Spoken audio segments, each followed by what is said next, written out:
बिस्मिल्लाहिर्रहमानिर्रहीम।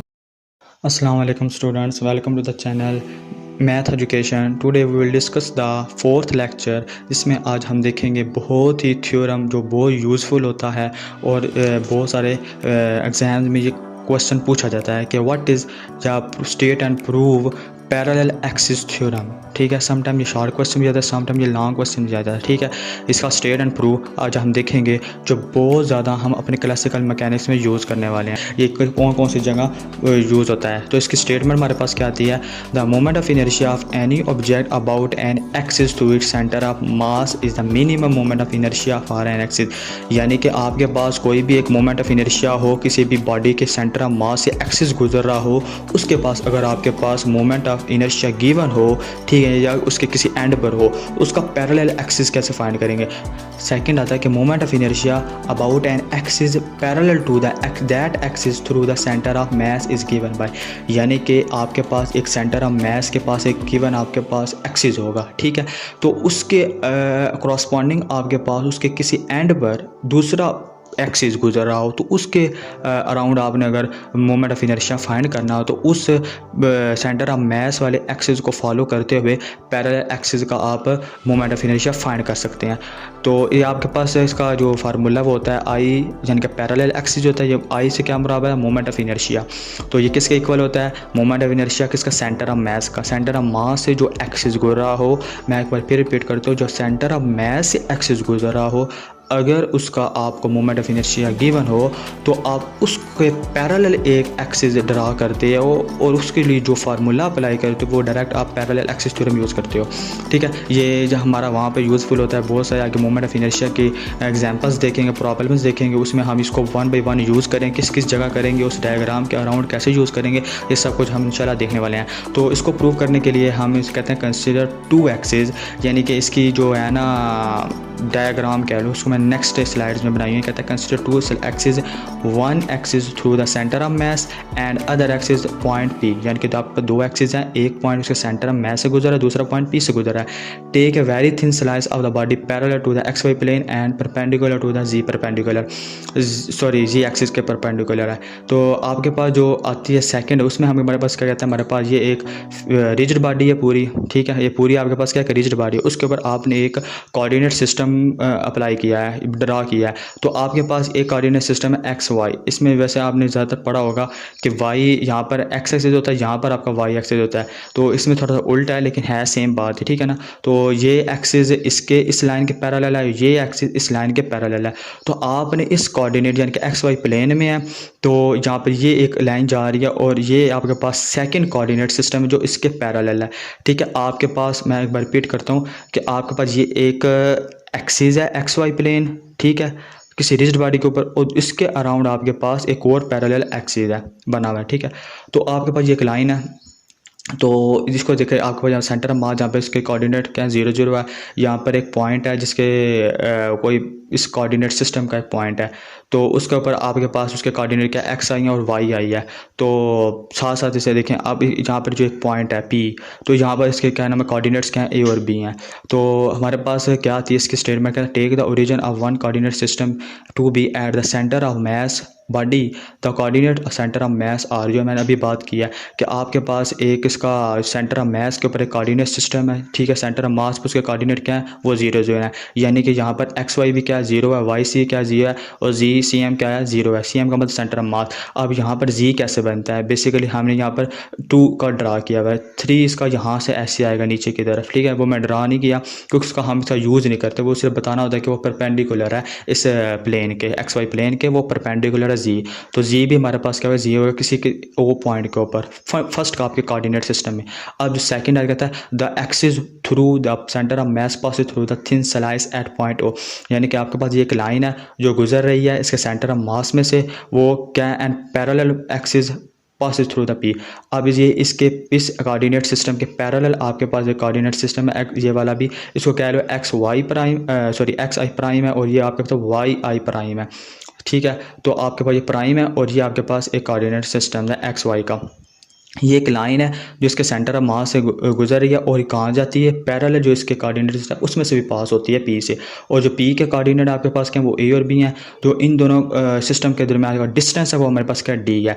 I hope so आपको उसको रिजिड बॉडी की डायग्राम समझ आई, नहीं समझ आई तो आप इसे रिवाइंड करके एक बार फिर अंडरस्टैंड कीजिएगा। अब सेकेंड चलते हैं, इसको हम कैसे अंडरस्टैंड कर सकते हैं। ठीक है, अब सेंटर ऑफ हमने मालूम क्या करना था, हमारे एक फार्मूला मालूम करना था, उसको मालूम करते हैं। ये भी हमने बात की सिर्फ सेंटर ऑफ मास के कोऑर्डिनेट सिस्टम्स की और इस कोऑर्डिनेट सिस्टम के कोऑर्डिनेट की। ठीक है ना, कोऑर्डिनेट सिस्टम और चीज़ होती है, वो होता है एक्स वाई जी प्लेन और ये इसके बाद कोऑर्डिनेट्स हैं इसके। ठीक है, जिन पर आपको वैल्यू दी हुई है। अब इसके बाद हमारे पास आती है सेकंड बात जिसमें हम बात करते हैं कि डिस्टेंस क्या है। हमने कहा कि दो कोऑर्डिनेट सिस्टम दरमियान का डिस्टेंस है और यहाँ पर हमारा डिस्टेंस फार्मूला लगेगा। कैसे डिस्टेंस फार्मूला होगा, आपने 9th-10th में कोई क्लास में पढ़ा होगा कि डिस्टेंस फार्मूला क्या होता है, x माइनस ए का whole square plus y minus B का होल स्क्वायर और पूरा का स्क्वायर रूट। ठीक है, तो ये आपके पास डिस्टेंस फार्मूला था। तो स्क्वायर रूट स्क्वायर से कैंसिल हो जाएगा।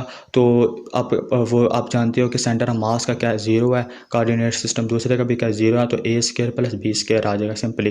तो अब हमारे पास अब I P is equal to moment of inertia about the axis through the P. जो पी के अबाउट आपके पास मोमेंट ऑफ इनर्शिया का उसे हमें आई पी का यानी कि parallel axis moment of inertia हो गया। ठीक है, अब आपके पास है let M I be the mass of the element in our slice whose coordinates are X I Y I. इसमें इसका मतलब क्या है, ये कौन सा यानी कि आपके पास एम आई कोई एलिमेंट का मैस है उस स्लाइस में से। यानी कि इस वक्त जो हम बात करने वाले हैं वो हम बात कर रहे हैं अपने सिर्फ जो ऊपर प्राइम वाला बनाया था ना, ये देखें ये वाला प्राइम वाला जो हमने बनाया हुआ था कोऑर्डिनेट सिस्टम। ठीक है ना, तो इसके अराउंड हमारे पास ये एक पॉइंट है जिस पर इसका मैस क्या एम आई कोई मैस है। मैंने यहाँ पर लिखा नहीं, आप लिख लेने का कि एम आई यहाँ पर मैस है, एम आई मैस है और एक्स आई कामा वाई आई इसके क्या नाम है कोऑर्डिनेट्स हैं। इसके सिर्फ बात हुई है अभी। ठीक है, अब नीचे वाली लाइन में वो क्या कहेगा, तो वो नीचे वाली लाइन में क्या कहता है, आपके पास क्या आता है moment of inertia of the slice about the axis through the centre of mass at O.